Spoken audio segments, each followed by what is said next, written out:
ভগবদ্গীতা অধ্যায় ১ ওম শ্লোক ২ সঞ্জয় উবাচ দৃষ্টা তু পাণ্ডবানিকং ব্যূঢ়ং দুর্যোধনস্তদা আচার্যমুপসঙ্গম্য রাজা শব্দি তং বচঃ। বাংলা অর্থ সঞ্জয় বললেন, তখন দুর্যোধন পাণ্ডবদের সৈন্যদল সাজানো দেখে দ্রোণাচার্যের কাছে গিয়ে কথা বললেন। ব্যাখ্যা: দুর্যোধন তার সেনাপতি দ্রোণাচার্যের কাছে কিছু কৌশল ও অভিযোগ জানাতে যাচ্ছেন। শ্রীমদ্ভগবদ্গীতার সম্পূর্ণ বাংলা অর্থ ও ব্যাখ্যা পেতে চ্যানেলটি সাবস্ক্রাইব করুন ও কমেন্টে জয় শ্রীকৃষ্ণ অবশ্যই লিখুন। ভগবদ্গীতা অধ্যায় ১ ওম শ্লোক ২ সঞ্জয় উবাচ দৃষ্টা তু পাণ্ডবানিকং ব্যূঢ়ং দুর্যোধনস্তদা আচার্যমুপসঙ্গম্য রাজা শব্দি তং বচঃ।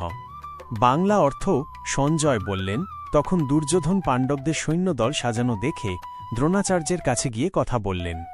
ব্যাখ্যা: দুর্যোধন তার সেনাপতি দ্রোণাচার্যের কাছে কিছু কৌশল ও অভিযোগ জানাতে যাচ্ছেন। শ্রীমদ্ভগবদ্গীতার সম্পূর্ণ বাংলা অর্থ ও ব্যাখ্যা পেতে চ্যানেলটি সাবস্ক্রাইব করুন ও কমেন্টে জয় শ্রীকৃষ্ণ অবশ্যই লিখুন।